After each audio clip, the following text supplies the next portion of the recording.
नमस्कार। मुद्दा तो है, मैं आपका स्वागत है। मैं हूं आपके साथ ब्रजेश चौक से। आज बात मुफ्त की कतार में माननीयों की। मध्य प्रदेश के विधानसभा का बजट सत्र 7 मार्च से शुरू हो रहा है, लेकिन बजट सत्र से पहले पूर्व विधायकों की मांगें बढ़ती जा रही हैं। पूर्व विधायक जहां विधानसभा अध्यक्ष से सुविधाएं बढ़ाने के लिए जोर लगा रहे हैं, वहीं गरीबों के लिए लागू योजना की तरह कुछ सुविधाएं मुफ्त करने की मांग कर रहे हैं। पूर्व विधायकों की विदाई की जाने के बाद प्रोटोकॉल भी चाहिए। साथ ही गरीबों के लिए शुरू की गई आयुष्मान भारत योजना के तहत मुफ्त इलाज भी। हालांकि पूर्व विधायकों की मांग समय समय पर पूरी होती रही हैं, उसके बाद साल दर साल विधायकों की मांगें बढ़ती जा रही हैं। अब सवाल यह है कि क्या जब गरीबी तय करने का एक पैमाना है, तो फिर पूर्व विधायकों को उस दायरे में आने की क्या जरूरत है?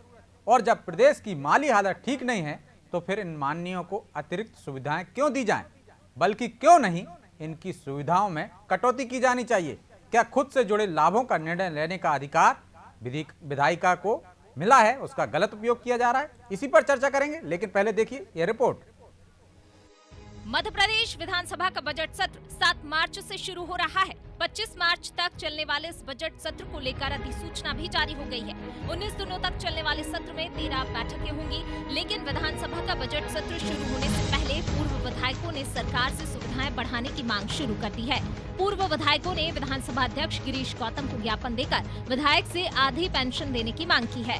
इसके अलावा पूर्व विधायकों को शासन की प्रोटोकॉल सूची में जोड़ने, 2 एसी के टिकट के स्थान पर एक व्यक्ति जाए तो एसी फर्स्ट में यात्रा की पात्रता, पूर्व विधायकों के एक वाहन को ऑल टैक्स निःशुल्क करने और हर साल 5 लाख की मेडिकल सुविधा देने की मांग की। इतना ही नहीं, प्रदेश के 400 से अधिक पूर्व विधायक विधानसभा के रेस्ट हाउस में रुकने का 20 रुपए प्रतिदिन किराया भी नहीं देना चाहते हैं। वे चाहते हैं विधानसभा में जो उनका दफ्तर है, उसके चाय नाश्ते का खर्च भी विधानसभा ही उठाए। पूर्व विधायकों की मांग पर बीजेपी नेताओं ने कुछ भी बोलने से इनकार कर दिया है। साथ ही से विधानसभा अध्यक्ष के कार्यक्षेत्र का मामला बताया। देखिए, माननीय पूर्व विधायकों की सुविधाओं का मामला हो या तमाम प्रकार की दूसरी पात्रताओं का मामला हो, ये संबंधित जो अधिकार प्राप्त स्थान है वहीं से ही इस बारे में विमर्श होगा। मुझे नहीं लगता कि इसके बारे में कोई दलगत मामला है और उसके लिए कोई टिप्पणी की जानी चाहिए। जो चाहे सरकार से जुड़ा हुआ विभाग हो या माननीय विधानसभा अध्यक्ष जी का निर्णय का मामला हो, तो वो अपने स्तर पर इस मामले में निर्णय करेंगे और करने के लिए पात्र हैं। अधिकार उन्हीं का है और मुझे लगता है कि उन्हीं पर छोड़ देना चाहिए। पूर्व विधायकों की इस डिमांड को देखते हुए विधानसभा इसी सप्ताह छूट देने की तैयारी कर रही है। इसके लिए 3 मार्च को सभी पूर्व विधायकों को भी भोपाल बुलाया गया है। इसके अलावा फर्स्ट एसी की पात्रता पूर्व विधायक को देने के साथ सहयोगी को स्लीपर में जाने की सहूलियत, रेस्ट हाउस में छूट और चाय नाश्ते का बजट और यात्रा कूपन को बढ़ाने पर भी फैसला विधानसभा में लिया जाएगा। पूर्व विधायकों की मांगों पर कांग्रेस नेताओं का कहना है कि पूर्व विधायकों की मांग पूरा करने की जगह वह पैसा प्रदेश के हित में लगाया जाए। कांग्रेस पार्टी ये मांग करती है कि ऐसे समय में जब मध्य प्रदेश के ऊपर लगभग 3.25 लाख करोड़ रुपए का कर्ज हो, बेरोजगारी चरम सीमा पर हो, बढ़ती हुई महंगाई से जनता का हर वर्ग त्रस्त हो, ऐसे समय में इन सब रियायतों को पूर्व विधायकों को और माननीयों को देने से बेहतर है कि वह पैसा मध्य प्रदेश के करदाताओं की खून पसीने का पैसा जो है मध्य प्रदेश की आम जनता के लिए खर्च किया जाए। यही कांग्रेस पार्टी मांग करती है। दरअसल रेस्ट हाउस के खंड क्रमांक 1, 2 और 3 में प्रति कमरा 1 रुपए 50 पैसे किराया है, जबकि पूर्व विधायकों को पहले 3 दिन 20 रुपए, इसके बाद के 3 दिन 50 रुपए और उसके बाद 100 रुपए प्रतिदिन के हिसाब से किराया लगता है। इसी के चलते पूर्व विधायकों ने विधानसभा अध्यक्ष से मुलाकात कर अपनी मांगे रखी। बहरहाल पूर्व विधायकों की मांग कितनी जायज है और उनकी कितनी मांगों पर अमल किया जाएगा, ये तो वक्त के साथ ही पता चल जाएगा। लेकिन फिलहाल पूर्व विधायकों की मांग पर खींचतान जारी है। ब्यूरो रिपोर्ट, अनादि टीवी।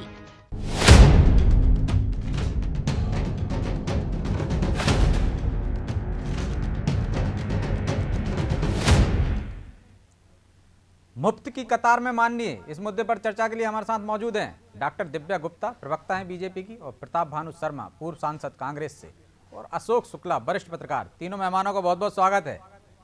दिव्या जी, शुरुआत आपसे करेंगे। कांग्रेस कह रही है जब 3.25 लाख करोड़ का कर्ज है मध्य प्रदेश पर, फिर माननीयों को सुविधाएं क्यों? उनके वेतन भत्तों को बढ़ाने के साथ साथ अब उनको रेस्ट हाउस में 20 रुपये देना भी भारी पड़ रहे हैं। बल्कि उल्टे कटौती क्यों नहीं की जाती?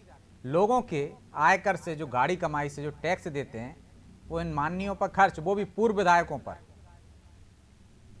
विजय जी, मैं ये पूछना चाहूंगी कांग्रेस के मेरे सब साथियों से, क्या ये कहीं लिखा हुआ है कि सिर्फ भारतीय जनता पार्टी के विधायकों को मिलेगा? ऐसा तो कहीं नहीं लिखा हुआ है। इसमें मुझे लगता है कि सारा फायदा कांग्रेस के विधायक, पूर्व विधायकों को भी मिलने वाला है। लेकिन वो तो बड़प्पन दिखा रहे हैं ना, अपने विधायकों की बात ही नहीं कर रहे कि मत दीजिए आप तो। नहीं, ये बड़प्पन अभी हाथी के दांत खाने की और दिखाने की और है। और ये बहुत सारी मलाइयां, जब अपना समय आता है तो सब चलता है, तब उनको सब बेचारे की सब दिखाई देती है। आज बड़प्पन दिखाने का समय आ रहा है तो ऐसे दिखाया जा रहा है कि हम बहुत बड़े हैं, बड़े विशाल हृदय वाले हैं, और हमारे पास आज ऐसा है कि हम बड़ा बता सकते हैं। तो माननीय भानु प्रताप जी मेरे बहुत सीनियर हैं और वो पूर्व विधायक भी हैं, तो क्या वो मना कर देंगे कि साहब मैं तो नहीं लेता? और ऐसे कितने लोग हैं, शायद ये मना भी कर दे, ऐसे कितने लोगों को जो मना करेंगे कि साहब मैं नहीं लेता? तो ये तो देखिए पार्टी संगत नहीं है। और ये पूर्व विधायक कहीं पे भी ब्लैंकेट नहीं लिखा है कि ये भारतीय जनता पार्टी के ही लोगों को मिलेगा। ये बात अलग है कि आपको कहीं पे भी कष्ट हो, किसी भी विषय पर विलाप करना हो, तो आप किसी भी विषय को उठा के विलाप कर सकते हैं, इसमें कोई दुराय नहीं है। तो आप तो जायज ठहरा रही हैं उनकी मांगों को? उस पार्टी में जो प्रधानमंत्री कहते हैं कि गैस सब्सिडी छोड़ देना चाहिए और करोड़ों लोग छोड़ देते हैं। अच्छा, मैं माननीय भानु प्रताप जी और बाकी सब जितने लोग हैं, जरा मैं उनसे थोड़ा सा अपनी जानकारी के लिए जानना चाहूंगी कि वाकई में एक विधायक की तनख्वाह कितनी होती है। ये मुझे अगर बता देंगे तो मैं थोड़ा सा अपन इस विषय को आगे थोड़ा संज्ञान लेके चल सकेंगे। बताऊंगा, मेरा नंबर आएगा जब बताऊंगा। आप कहें तो मैं बता देता हूँ। 1 से सवा लाख, 1,10,000 रुपए विधायक की तनख्वाह है, सांसद की 2,05,000 है, केंद्रीय मंत्री की 2,32,000 है, और पेंशन मिलती है 35,000 और 25,000। बिल्कुल सही। और तो एक अब चीज आप और बता देता हूं मैं आपको कि यदि आप जी। सांसद हैं और इसके बाद विधायक बन गए हैं तो आपको सांसद की पेंशन मिलेगी और विधायक की मिलेगी। यदि आप मंत्री बन गए, केंद्रीय मंत्री, तो उसकी भी तनख्वाह लेंगे और पुरानी पेंशन भी लेंगे। जबकि प्रदेश में चपरासी से लेकर जज तक को सिर्फ एक ही पेंशन की पात्रता है। अब क्या होता है, अब मैं थोड़ा सा विषय आज का इंटरेस्टिंग है, लेकिन अब क्या होता है कि जो जनप्रतिनिधि होता है वो जनता की सेवा में जब लगा रहता है, तब उसको बहुत सारे अनेकों ने, कि ये सब जितने हैं, ये सब लोग सब जानते होंगे कि उनको कितने लोगों को अपने घर पे चाय नाश्ता खाना पीना सब करवाना पड़ता है, कितने लोगों को एंटरटेन करके खुश रख के रखना पड़ता है। दिव्या जी, आप जल्दी से बन जाइए, मेरी शुभकामनाएं। जय हो सर, जय हो सर। और हमने तो सुना है दिव्या जी के नेताजी अपनी जेब में ही हाथ नहीं डालते हैं। नहीं, देखिए हर नेता अपने जैसा नहीं होता है, और जो आपको करना पड़ता है अपने कार्यकर्ताओं के लिए, वो तो आप माननीय भानु प्रताप जी से पूछिए, वो इतने सीनियर है कि कितना कुछ करना पड़ता है। तो ये तो सब आपको करना पड़ेगा, और अगर करना पड़ेगा तो मुझे नहीं लगता कि 1.25 लाख रुपया किसी भी विधायक के लिए काफी होता होगा। और अगर उसको ठहरने खाने की व्यवस्था और एक सहायक की व्यवस्था लगती है तो कोई बहुत बड़ी बात नहीं। आजकल तो आपको पता ही है कि सब लोगों को आवश्यकता होती है। मैंने अतिरिक्त चीजें तो बताई नहीं दिव्या जी, बहुत सारे फायदे हैं। विधानसभा की कार्रवाई एक दिन चले लेकिन 7 दिन के भत्ते मिलते हैं। भोपाल में आप बैठक के लिए बुलाएंगे एक दिन के लिए तो एक दिन पहले का भत्ता मिलेगा, एक दिन अगले दिन का भत्ता मिलेगा, चाहे वो उसी दिन बैठक करके चले जाएं। बिल्कुल सही है। क्या होता है, कुछ चीजों के पर्क्स होते हैं, और वही पर्क्स के अलावा अगर आपको उसका कुछ छोटे मोटे अगर उसके फायदे ना मिले तो फिर उसके आनंद में क्या है? तो कुछ चीजों का आनंद भी ले लेना चाहिए, उसमें क्या दिक्कत है? ऐसा कहाँ लिखा हुआ है कि विधायक बन गए तो आपको आनंद लेने में मरहूम रखना चाहिए आपको? नहीं तो फिर बनवाइए आप तो ब्रजेश जी, जल्दी से विधायक बनवाइए दिव्या जी को। शुभकामनाएं हमारी, जल्दी बन जाए वो। शर्मा जी, लेकिन इस मामले में जो दिव्या जी कह रही हैं सब एक हैं। पूर्व विधायकों में कांग्रेस के भी समर्थन, आप भी सांसद रहे हैं और आप भी पेंशन ले रहे होंगे, लेकिन यहां जब बात होती है तो नैतिकता की बात नहीं होती, लोगों के लिए अलग कानून की बात होती है। आपको चाहिए टोल टैक्स में छूट, लेकिन यदि गडकरी से पत्रकारों की टीम पूछती है कि उनको भी रियायत दे दीजिए तो वो कहते हैं कि जब आपको सुविधाएं चाहिए तो टैक्स तो देना ही पड़ेगा। और जब बुजुर्गों को, जो सीनियर सिटीजन हो गए, उनको ट्रेन में जाने की जो पात्रता थी, पहले छूट थी, वो खत्म कर देती है सरकार।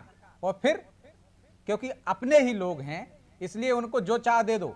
और अब तो वो कह रहे हैं कि आयुष्मान भारत योजना जो गरीबों के लिए 5 लाख की पात्रता चाहिए उनको साल में इलाज की, तो इतने गरीब हो गए माननीय। देखिए ब्रजेश जी, ये बात सही है, जैसे दिव्या जी ने कहा कि काफी सुविधाएं मिलना चाहिए, और जो विधायक और सांसद होते हैं सिटिंग, उनके लिए आज स्केल बहुत बढ़ गया है। बहुत मंथली आमदनी और जो वो मिलता है सेशन सत्र के दौरान में भत्ता और ट्रेवलिंग के एक्सपेंसेस, वो पहले के मुकाबले जब हम पहली बार सांसद बने थे, दिव्या जी मैं विधायक नहीं बना कभी, सांसद बना 1980 में लोकसभा से। आप एक ही पेंशन ले दो रहे बार हैं। बना नहीं, आपको जानकारी नहीं होगी, आपकी जानकारी के लिए कह रहा हूं मैं। और उस समय 1500 रुपया प्रति माह वो मानदेय मिलता था, जी जो बढ़कर आज 1.5 से 2 लाख तक हो गया। मेरे ख्याल में आज पर्याप्त है कार्यालय खर्च के लिए, कॉन्स्टिट्यूंसी खर्च के लिए। जो मेहमान आते हैं उनकी मेहमान नवाजी में, जैसा दिव्या जी ने भी कहा कि काफी मेहमान आते हैं, क्षेत्र के लोग आते हैं, उनकी सेवा करना पड़ती है, चाहे वो सांसद हो, चाहे विधायक हो, चाहे पूर्व विधायक हो, पूर्व सांसद हो। जनप्रतिनिधि एक बार हो जाता है तो क्षेत्र की जनता से जुड़ जाता है, परंतु हर चीज मुफ्त में मिल जाए ये आदत हमें नहीं डालना चाहिए। हमें फ्री में खाना चाहिए, फ्री में ठहरना चाहिए, फ्री में ट्रेवलिंग चाहिए, हमें फ्री में चिकित्सा सुविधा चाहिए। इसका भी कोई एक सीमा होती है। जब एक पेंशन निर्धारित हो गई तो उसमें हमें किराए देने में कोई संकोच नहीं होना चाहिए। वो किराए भी हमें भारी यदि भरकम नहीं है, 20 रुपए है। 20 रुपए, 50 रुपए, 100 रुपए। और फिर ब्रजेश जी ये देखिए, वो भी कौन का भोपाल के एमएलए रेस्ट हाउस की बात या गवर्नमेंट सर्किट हाउस की बात है, जी पर जब कोई जनप्रतिनिधि अपने क्षेत्र में काम करता है और पूर्व हो जाने के बाद भी क्षेत्र में भ्रमण करता है तो करिए, उसे भोपाल बार बार आने की आवश्यकता क्या है। और यदि वो आ रहा है ठहरने के लिए, उसे सुविधा चाहिए, नाश्ते के लिए, भोजन के लिए उसे भोजन चाहिए, खाना चाहिए, तो उसका पेमेंट उसे करना चाहिए। कहीं ना कहीं ये फ्रीबीज पर हमें अंकुश लगाना पड़ेगा, नहीं तो इसका तो कोई एंड ही नहीं है। 10 रुपए में भोजन दे दो, 5 रुपए में भोजन दे दो, मुफ्त में स्कूटी दे दो, मुफ्त में टेलीविजन दे दो। जो दक्षिण भारत से प्रथा मुफ्त में देने की शुरुआत हुई थी, वो एनटी रामाराव और इन्होंने मद्रास अपने चेन्नई की, तमिलनाडु की पूर्व मुख्य जयललिता ने करी थी। अब तो मध्य प्रदेश सरकार एक और योजना लेके आ रही है शर्मा जी, अभी कि चलित वाहन रहेंगे, दीनदयाल रसोई रहेंगी। इंदौर में 4 देंगे गाड़ी, भोपाल में 3 देंगे और बाकी शहरों में ग्वालियर जबलपुर में 2-2 देंगे और जिलों में 1-1 गाड़ी देंगे। जहां श्रमिक इकट्ठे होते हैं, जिला अस्पताल है, बस स्टैंड है, रेलवे स्टेशन है, वहां गाड़ी खड़ी रहेगी और 10 रुपए में आपको भोजन दिया जाएगा गरीबों के लिए। तो योजना बहुत लंबी हो गई है। गरीबों के लिए सुविधा दो, परंतु माननीयों के लिए, चाहे सांसद हो चाहे विधायक हो, मुफ्त में भोजन की या मुफ्त में चिकित्सा सुविधा की या मुफ्त में ठहरने की सुविधा देने की कोई आवश्यकता नहीं है। ये सही मायने में निर्वाचित प्रतिनिधियों का अपमान होगा यदि मैं कहूं तो। जो भी मांग कर रहे हैं, स्पीकर साहब को गंभीरता से सोचना चाहिए, मध्य प्रदेश की सरकार को गंभीरता से सोचना चाहिए। आज 2.5 लाख करोड़ का ओवरड्राफ्ट है मध्य प्रदेश पे। 2.5 लाख करोड़ पहले देखो तो आप, जो 40-50 हजार करोड़ होता था, आज वो बढ़कर 8 गुना 10 गुना हो गया। एक बार सब लोग, जहां भी कटौती हो सकती है, वेतन में हो सकती है, पेंशन में हो सकती है, फिजूल खर्ची में हो सकती है, पूरे बजट में 10% की कटौती हो सकती है, विभागों में कटौती हो सकती है, तो ये कर्ज के चक्रव्यूह से तो बाहर निकले मध्य प्रदेश। ठीक है, यदि हम बाहर दिव्या जी, जब बाकी चीजों में आप कटौती कर रहे हैं, हमारा उत्पादन तो बढ़ता फिर है, माननीयों के उसमें भी सुविधाओं में कटौती करने में क्या हर्ज है? कर देना चाहिए। मैं आपसे इसका जवाब लूंगा, लेकिन पहले अशोक जी के पास जाना चाहूंगा। अशोक जी, क्या जो विधायिका को अधिकार मिले हैं खुद को लाभ के लिए, ये अधिकारों का दुरुपयोग हो रहा है? और ये अधिकार नहीं होना चाहिए, खुद को लाभ पहुंचाने के लिए निर्णय भी आप ही ले सको, इसके लिए कोई एक स्वतंत्र एजेंसी होनी चाहिए। देखिए, एक लंबी चर्चा हुई है और मैं प्रताप भानु शर्मा जी की बात से पूरी तरह से सहमत हूँ। बल्कि मैं उनको साधुवाद दूंगा कि उन्होंने कहा कि मुफ्तखोरी पर जो है लगाम लगनी चाहिए। जबकि कटौती उनकी भी होगी, लेकिन दिव्या जी के पास कुछ नहीं मिल रहा, तब भी वो पैरवी कर रही कि नहीं हो जाना चाहिए, क्या बुराई है उसमें? नहीं, दिव्या जी जो बात कह रही हैं वो वास्तविकता कह रही हैं, कड़वी सच्चाई कह रही हैं। सच्चाई ये है, 2-2 लाइनों में आपको बताऊंगा मैं ब्रजेश जी। नहीं बचा कुछ शेष, खा गए पूरा प्रदेश। कौन खा गया प्रदेश बताने की जरूरत नहीं है। यही सत्ता में जो लोग बैठे लोग हों, चाहे ये हों चाहे कांग्रेस के लोग हों, सबने प्रदेश खाने का एक सूत्री कार्यक्रम चला रखा। लेकिन कोई तो पहल करे। जब हम देख रहे हैं कि देश के प्रधानमंत्री पहल कर रहे हैं, लोगों से अपील कर रहे हैं, और लोग सब्सिडी छोड़ रहे हैं, तो फिर उसकी सरकार से तो ज्यादा उम्मीद की जा सकती है ना, उस दल की सरकार से। दो लाइन में और मैं आपको अपनी बात कहूंगा। हमारे देश के नेताओं ने जनता की गरीबी भले दूर न की हो, मगर प्रदेश की और देश की जनता ने कई नेताओं को सांसद और विधायक बनाकर उनकी गरीबी दूर कर दी है। फिर मुझे आप ये बताइए कि हमारे घरों में आज भी सेवक है। जनसेवकों को सबसे पहले तो जीएसटी के दायरे में लाना चाहिए। अगर इनको मोटा वेतन चाहिए और सुविधा चाहिए, तो जितना ये वेतन पा रहे हैं और जितने सेवाओं के बदले में इनको लाभ मिलता है, गुड सर्विस टैक्स लगना चाहिए, इन पे सब सारे नेताओं पे लगना चाहिए। अगर आप सुविधा भोगी हैं तो फिर आप टैक्स भोगी क्यों नहीं है? ये दो। और जब वो जो विधानसभा का या लोकसभा का जो आवेदन करते हैं ना, जब चुनाव लड़ने का नामांकन भरते हैं, तब उनकी संपत्ति देखिए आप, 1 करोड़ 2 करोड़, ऐसे लोगों को वेतन की क्या जरूरत है? ये थोड़ा बहुत खर्चा नहीं उठा सकते क्या? उनका भी दायरा एक फिक्स हो जाना चाहिए कि ये यदि करोड़पति है, इसकी संपत्ति इतनी है, तो इनका वेतन तो ठीक है, बाकी के भत्ते ना दिए जाएं और बाकी सुविधाएं ना दी जाए।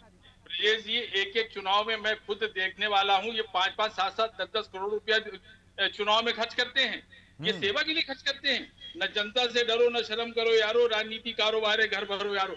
ये राजनीतिक कारोबारी है, कहीं के कोई जनसेवक नहीं है। मेरे घर में जो जनसेवक काम करता है, नहीं, सबको हम उन दायरों में नहीं ला सकते हैं शुक्ला जी, लेकिन ये तो जवाब दीजिए आप कि जो खुद ही अधिकार हैं जिनके पास, कि खुद के लाभ के अधिकारों का निर्णय खुद ही ले लेते हैं, तो इसके लिए कोई एक एजेंसी होना चाहिए, कोई स्वतंत्र एजेंसी होना चाहिए जो निर्णय ले कि विधायकों को कितने भत्ते बढ़ाया जाना चाहिए, कितनी पेंशन दी जाना चाहिए। ब्रजेश जी, ये जनता के सेवक नहीं है, मालिक हैं। मालिक के संबंध में कौन फैसला लेगा? मालिक के संबंध में मालिक का मालिक फैसला लेगा। गिरीश गौतम जी विधानसभा के मालिक हैं, नरेंद्र मोदी जी जो है पूरे देश के मालिक हैं। ये सब फैसले लेंगे ना, और कौन फैसला लेगा? तो जब मालिक को स्वतः ही फैसला लेना है तो अपने हित में फैसला लेगा। मालिकों को क्या आप मूर्ख समझ रखा है आपने कि वो जनता के हित में फैसले लेंगे? वो अपने हित में लेंगे। सरकार अपने बारे में सोचती है, नेता अपने बारे में सोचता है, जनता अपने बारे में नहीं सोच रही, तो फटे हाल है। नेताजी मजे में है। लेकिन जनता किसके पास जाए? एक के पास जाते हैं तो वो भी उसी की बात करते हैं, दूसरे के पास जाते हैं, कोई विकल्प ही नहीं है, दोनों तो चाहते हैं। हम इससे दोष भाजपा को नहीं दे सकते हैं। कांग्रेस ने बाकायदा कमेटी बनाई थी हिना कांवरे की अध्यक्षता में, जो उपाध्यक्ष थी, हालांकि सरकार गिर गई, वो सिफारिशें करने वाली थी, वो सिफारिशों की आज बात हो रही है। मैं आपको एक पुरानी बात बताऊं, राम प्रताप सिंह नागौद के विधायक थे, उन्होंने तो एक दफे विधानसभा में ये कहा था कि वेतन नहीं लेना चाहिए जनसेवकों को, उनको डांट डपट के बिठा दिया गया था। तो हमारे देश में चाहे कितनी कमेटियां बना दीजिए, कुछ भी बना दीजिए, जब भी कोई चुनाव सुधारों की बात करता है या वेतन सुधारों की बात करता है या सुविधा भोगी जो समाज, हमारा नेता समाज उसको सुधर जाने की नसीहत देता है, तो पूरा का पूरा जो जितना भी देश का ये आपका जितना ये देखते हैं ना, आप ये आडंबर देखते हैं नेताओं का, ये टूट पड़ते हैं उसके ऊपर और उसको डांट डपट के बैठा देते हैं। ठीक है, दिव्या जी जवाब ले लेते हैं। दिव्या जी, जब 2005 से पेंशन व्यवस्था बंद हो गई है कर्मचारियों के लिए, वो पेंशन की मांग कर रहे हैं, मध्य प्रदेश सरकार ने लागू नहीं की है, तो फिर इन लोगों को क्यों पेंशन दी जाए? इनकी भी बंद कर दी जानी चाहिए। विजय जी, मुझे ऐसा लगता है कि आपकी बात कुछ हद तक सही भी है, लेकिन मुझे ऐसा लगता है कि कहीं हम बहुत ज्यादा कठोर नहीं हो जाते नेताओं के प्रति। और ये जो नेता शब्द है, वो नेता शब्द बहुत ओवर यूज और ओवर अब्यूज। दिव्या जी, जी दिव्या जी, तो सेवा के लिए आप आए हैं, सेवा ही आपका परम धर्म है, आपको सेवा ही करनी है। लेकिन अगर उसने कहीं, उस नेता ने कहीं, उस व्यक्ति ने कहीं अगर अपने लिए कुछ कर लिया या अपने लिए कुछ अगर अपने कुछ भी अपने बारे में अगर सोच के लिया, तो हम चोट पड़ते हैं उस व्यक्ति के प्रति।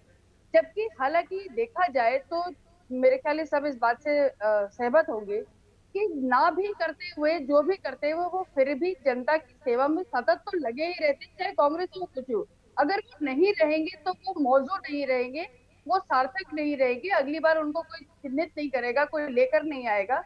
तो इतना सेल्फिश मुझे नहीं लगता है कि कोई भी होता होगा कि एक बार यदि चयनित हो जाए तो दोबारा अपने प्रजा के पास न जाए, दोबारा अपनी जनता के पास न जाए, उनके काम के लिए काम न खड़ा हो। हमने बहुत ज्यादा उनको उंगली उठा उठा के उनकी इज्जत को गिराने का भी बहुत सारा काम करा है।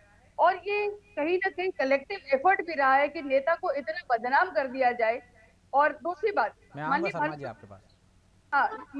प्रताप जी ने एक बहुत अच्छा वर्ड यूज करा था कि फ्रीबीज देना बंद करें। तो सर, मेरा बहुत विनम्र निवेदन है आपसे कि अभी कांग्रेस ने उत्तर प्रदेश चुनाव में भी बहुत सारी फ्रीबीज अनाउंस करी। पंजाब अरे बीजेपी की बात करो आप, कांग्रेस की मत करो, अपने बीजेपी की बात करो आप। सर, आप मेरे को भारतीय थोड़ा जनता पार्टी की आ रहा हूं प्रवक्ता शर्मा हो, जी आपके पास। कांग्रेस की प्रवक्ता नहीं हो। सर थोड़ा बोल लेने दीजिए, मेरे को भी एक हक बनता है आपके ऊपर प्रश्न और उंगली उठाने का कभी कभी। बोलो बोलो। हाँ जी जी। तो वो तब आप फ्रीबीज अनाउंस कर रहे थे, तब आपको नहीं लगा कि हमको फ्रीबीज से बाहर आना चाहिए? तब हम क्यों चुनाव में वापस आने के लिए या हम सत्ता लोलुपता के लिए हम फ्रीबीज अनाउंस कर रहे हैं? तो ये सर किसी न किसी को तो अंत करना पड़ेगा ना, कि हमको अगर सत्ता में आना है तो हम फ्रीबीज बांटना बंद करें। तब किसने बोला था आपको कि लैपटॉप और कंप्यूटर और स्कूटी और ये तो सब दिव्या बांटना जी शुरू? इसलिए तो उनको सत्ता से बाहर कर दिया ना। अब आपको सत्ता में लेके आई जनता, तो आपसे उम्मीद कर रही है आप आप भी हमसे वैसा ही दुगना करेंगे तो बांट फिर रही क्या हो। होगा? हम तो देखिए ब्रजेश जी, हम तो जो अच्छा काम करने निकले हैं वो तो कर ही रहे हैं, उसमें कोई दो राय नहीं है। आज भी आपने देखा बीमा पॉलिसी का इतना अच्छा कार्यक्रम हुआ है, किसानों के प्रति जो बीमा पॉलिसी उनको दी गई है, कल रोजगार मेला हुआ है। तो कुछ ना कुछ तो करने वाली सरकार है। हाथ पे हाथ धरने बैठने वाली सरकार नहीं है कि सिर्फ उंगली उठाए विकल्प, और आपके पास सिर्फ विलाप है और सिर्फ विलाप के अलावा कुछ नहीं। तो ये नहीं होगा। तो इससे अगर आप कुछ करना चाहते हो तो पॉजिटिव रिजल्ट देने की बात करिए, उसके अलावा नहीं। लेकिन दिव्या जी फिजूल खर्ची पे भी तो रोक लगनी चाहिए ना, इस पर भी तो एक मैंने बार विचार होना चाहिए। बिल्कुल होना चाहिए, पर ये कलेक्टिव एफर्ट सबका काम है। मतलब सिर्फ सत्तारूढ़ के विधायक करेंगे और जो सत्ता से विमुख विधायक है वो नहीं करेंगे, ऐसा नहीं हो सकता। ये कलेक्टिव एफर्ट होना चाहिए। और आप भी किसी समय तो आप भी सत्ताधारी थे, अनेकों साल 10 साल आप लोगों ने सत्ता का सुख भोगा है। तब आपके मन में क्यों ख्याल आया ये? तब आपने जब सत्ता सुख भोगा तब तो आपने ये प्रश्न नहीं उठाए, तब तो आप सुख भोगी थे, तब आपको प्रश्न नहीं उठाने आ रहे थे। तो क्या कलेक्टिव एफर्ट नहीं होना चाहिए? नहीं, अभी तो इसलिए बात कर रहे हैं ना दिव्या जी कि जब नौकरियों में लोग कोरोना काल के बाद कटौती कर रहे हैं, वेतन की कटौती कर रहे हैं, लोग बेरोजगार हैं, और हम सुविधाएं और वेतन भत्ते बढ़ाने की बात कर रहे हैं, तो लोगों हो के रहा साथ है अलग बिल्कुल। और नहीं, मान्यों के साथ अलग। रोजगार मेला की हुआ, उसमें आपने देखा कितने कितने युवाओं को रोजगार दिया गया। प्राइवेट इंडस्ट्री आ रही है, कोरोना काल के बावजूद 640 इंडस्ट्री आई। हम प्राइवेट सेक्टर में भी इंडस्ट्री दे रहे हैं, गवर्नमेंट सेक्टर में भी इंडस्ट्री दे रहे हैं। तो ये तो सब सिलसिला है। लेकिन पिछले 2 या 3 साल का जब सारा का सारा विश्व ठप पड़ा हुआ था, तो ये सारी गतिविधि अलग ढंग से देखी जाने लगी। लेकिन वो वापस अगर इकोनॉमी ढर्रे पर आ रही है, हम वापस उसको समेट के अब आगे चलने लगे हैं, तो एक नया भारत, एक नए युग की शुरुआत तो हो सकती है। पर ये मतलब बात दिव्या फिर जी से आप आपसे- पक्ष में ही हैं कि वेतन भत्ते दिए जाना चाहिए, उनको इस नजरिए से मैं नहीं आपको- देखना चाहिए? नहीं, मैं आपको ये कहना चाहूंगी कि ये कलेक्टिव एफर्ट है। इसमें सारे पार्टियों के विधायकों को बैठना चाहिए, पूर्व विधायकों से भी चर्चा करनी चाहिए। लेकिन सिर्फ ये बात कहीं पे भी नहीं दर्शाई गई कि सिर्फ भारतीय जनता पार्टी के ही पूर्व विधायकों को मिलेगा। इससे लाभ तो आपको भी मिलने वाला है, विपक्ष के विधायकों को भी मिलने वाला है। तो इससे अगर आप ये आज उंगली उठा रहे हो तो हो सकता है नहीं तो उंगली चार क्यों, रुपये आप- पहल करने की आप बात कर रहे हैं, सब लोग करें, तो पहल इधर से क्यों शुरू ना हो जाए सत्ता पक्ष से? नहीं, शर्मा जी बिल्कुल पहल किस तरफ से शुरू होगी? कांग्रेस करेगी, आप करेंगे?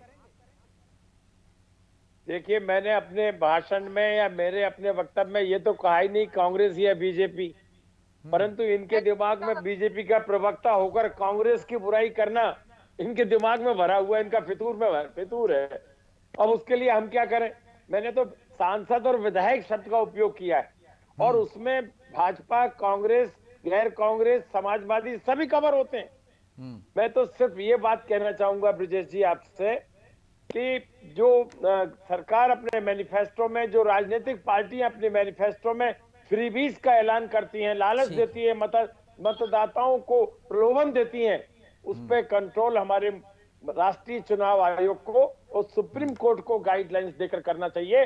और जो भी पार्टी इस कार्य को करे, जो भी उम्मीदवार अपने क्षेत्र में करे, उसे डिस्क्वालीफाई कर देना चाहिए। या फिर उसको उसका खर्च लेना चाहिए, पार्टियों से लोग मुफ्त की योजना दे रहे हैं। नंबर 2 सुनिए आप ब्रजेश जी, नंबर 2, सांसदों और विधायकों के वेतन भत्ते, वेतनमान सुविधाएं देने के लिए भारत सरकार में संसदीय कार्य मंत्री होते हैं। वो संसदीय कार्य मंत्री सभी प्रदेश के संसदीय कार्य मंत्रियों से विचार विमर्श करके, कॉन्फ्रेंस करके एक राष्ट्रीय नीति बनाए, उस पे उसका कंट्रोल करे, उस पे अंकुश रहे। मनमाने तरीके से नहीं बढ़ना चाहिए। हम इस बात का विरोध करते हैं। बिल्कुल, और वो बड़ा अच्छा कांग्रेस सुझाव और दिया है बीजेपी शर्मा जी दोनों पे आपने। समान रूप से लागू होगा। अकेले बिल्कुल। कांग्रेस की बात या बीजेपी की बात नहीं कर रहे, पर दिव्या जी के मन में तो कांग्रेस की बिल्कुल बुराई बिल्कुल, भरी है। बहुत अच्छा अब उसे सुझाव है कैसे आपका। दिव्या जी कुछ कहना चाह रही, 30 सेकंड में, जगह जवाब समय नहीं है। विजय जी बहुत अच्छा सुझाव है। मैं इस ठीक सुझाव का बिल्कुल आपके सुझाव को हमारे सीनियर बहुत ठीक। सीनियर भानु प्रताप जी, शुक्ला जी, आपका सुझाव बहुत शुक्ला जी अच्छा कुछ है। कहना चाह रहे हो? धन्यवाद 30 दिव्या सेकंड। जी को धन्यवाद देता हूँ। यही एक रास्ता हो सकता है जिससे कंट्रोल हम कर सकते हैं इन फ्रीबीज बहुत को। अच्छा सुझाव। आदरणीय शर्मा जी और दिव्या जी, चलते चलते लोकतंत्र में जनता को मालिक कहा जाता है। मेरा मानना यह है कि आप लोग का वेतन, आपकी सुविधाएं जनता तय करे, आप खुद नहीं तय करेंगे। आप हमारे बारे में दुनिया भर के कानून बनाते हैं, कम से कम हमारे पास चलिए इतना बढ़िया, अधिकार तो हो ये भी कि सुझाव हम आपका बढ़िया है। वेतन- बहरहाल अब समय इजाजत नहीं देता, इसलिए शुक्ला जी माफी चाहूंगा, आप तीनों को यहीं रोकना चाहूंगा और तीनों का बहुत बहुत शुक्रिया। तो एक राष्ट्रीय नीति बनने की जरूरत है, जो शर्मा जी ने दिया है सुझाव बेहतर है कि क्यों एक विधायिका अलग तय कर लेती है, दूसरे राज्य की विधायिका अलग तय कर लेती है।